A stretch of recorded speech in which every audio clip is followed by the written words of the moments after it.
Hello, everyone, and welcome back to Learning Canadian English. I'm your host, Mike. And I'm Jen. We're so glad you could join us for episode 48. Today we have a very special and practical topic. We're calling it Your First 30 Days in Canada, a step-by-step language checklist. This is a big one. I remember my first month in Toronto.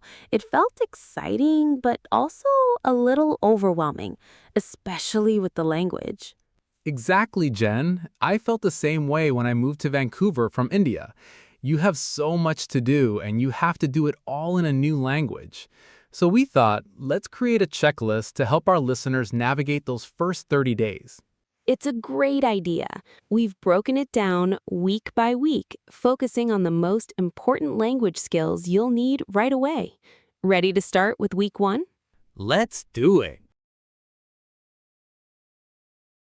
Okay, so for the first week, we are calling this survival English. These are the absolute basics you need to get your life started. That's the perfect name for it. Your first checklist item for week 1 is master essential greetings and polite phrases. Yes, this is so important. In Canada, people are generally very polite. They are, so you need to be comfortable with hello, good morning, thank you, and you're welcome, but also excuse me and sorry. Canadians use sorry a lot. They really do. If someone bumps into you, they will say sorry. Even if you bump into them, they might still say sorry. It's just a polite way to acknowledge something happened. Right. Another key phrase is, can you help me please? Don't be afraid to ask for help. Most people will be happy to assist you. Okay, that's a great first step. What's next on the checklist for week 1? Checklist item 2. Learn the vocabulary for banking and getting your social insurance number or SIN. Very important. You need a bank account for almost everything. So some key phrases would be, I would like to open a bank account. Yes, and you'll hear words like checking account, savings account, debit card, and credit card. It's good to know what these mean before you go into the bank. And for your SIN, you will go to a Service Canada office. The key phrase is simply, I am here to apply for a social insurance number. They will guide you through the process. Excellent. So greetings and banking are covered. What's the third item for our busy first week? Food. Checklist item 3 is navigating the grocery store. Ah, yes. My first trip to a Canadian supermarket was an adventure. Everything was in a different place. Totally. So a very useful phrase is, excuse me, where can I find the milk? Or where can I find the bread? Just replace the last word with what you need. Right. And at the checkout, you'll hear, how would you like to pay? You can say by debit or by credit. Also, remember that the price on the shelf is not the final price. That's a really important point, Mike. Sales tax is added at the end. In Ontario, for example, it's called the HST, and it's 13%. So you need to be prepared for the total to be a bit higher. Exactly. So that's week 1. Essential greetings, banking and SIN, and the grocery store. It's a lot, but these are the building blocks. Okay, let's move on to weeks 2 and 3. Now that you've survived the first week, it's time to build your foundation. Right. You're starting to settle in. So our fourth checklist item is understand public transit.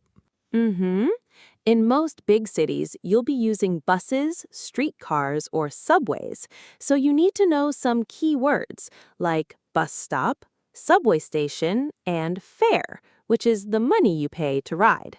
And the word transfer. A transfer is a ticket that lets you change from one bus to another, or from a bus to the subway without paying again. Yes, and asking for directions is a key skill here. You can ask the driver, does this bus go to the shopping mall?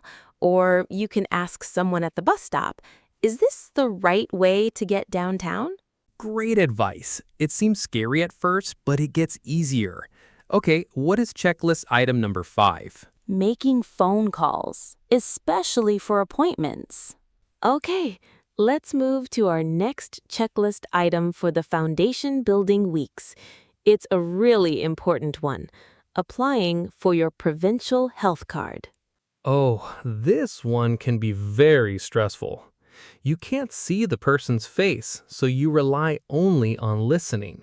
First, you'll need to set up a phone. The vocabulary here is cell phone plan, data, and monthly fee. Absolutely critical. In Canada, healthcare is publicly funded, but you need to register in your province to get your health card. Without it, you might have to pay for doctor's visits. Right, but the main skill is making a formal call, for example, to a doctor's office.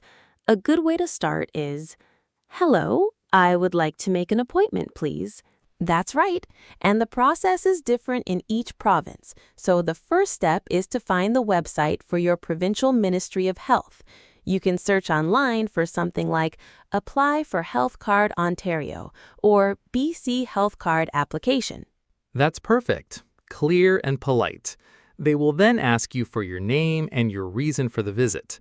A good tip is to have a pen and paper ready to write down the date and time of your appointment. You'll usually need to provide some documents like your passport, your proof of status in Canada, like your permanent resident card or work permit, and proof of address. Yes, always. And don't be afraid to say, "Could you please repeat that?" Or, "Could you speak a little slower, please?" It's completely okay. That proof of address is important. This could be a utility bill or a bank statement with your name and new Canadian address on it. It's another reason why getting your bank account set up in week 1 is so helpful. That's right. So we have transit and phone calls. What's our 6th checklist item for these middle weeks? Exactly. Once you apply, there might be a waiting period. In some provinces, it can be up to 3 months before you are covered. It's a good idea to get private health insurance to cover you during that waiting time. This one is about connecting with people. That's a great tip, Mike. So, to recap for our listeners, find your provincial health ministry website, gather your documents, and apply as soon as you can. And consider getting temporary private insurance. Small talk. The art of polite conversation about nothing important. Now that we've covered healthcare, let's talk about something else that's top of mind for every newcomer. Finding a place to live. Exactly. And in Canada, the #1 topic for small talk is the weather. Oh, that's a huge one. It can be one of the most challenging things to do in your first month. So our next checklist item is learn the vocabulary for renting an apartment. Oh, absolutely. You can say something simple to a neighbor or a cashier like, "It's a beautiful day, isn't it?" Or, "It's really cold today." There are some key terms you'll see in rental ads. Lease, for example, which is the legal contract you sign to rent the apartment for a specific period, usually 1 year. Mm-hmm. And people will often respond and maybe ask you a question. A good skill is to listen for key words and ask a simple follow-up question. If they say they enjoyed the weekend, you can ask, "Oh, what did you do?" Right, and you'll see terms like utilities included or plus utilities. Utilities are things like electricity, heating, and water. If they are not included, you have to pay for them separately, so you need to budget for that. That's the key, showing you are listening. It makes people feel good and it helps you practice your English in a low-pressure way. And landlords will often ask for a credit check or references. A credit check looks at your history of paying bills.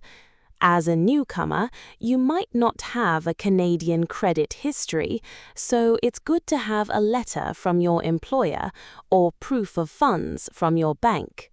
Okay, so we've made it to week 4. You've been in Canada for almost a month. You should be feeling more comfortable. Now it's time to expand your world.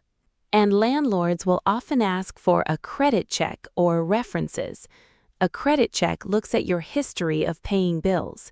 As a newcomer, you might not have a Canadian credit history, so it's good to have a letter from your employer or proof of funds from your bank.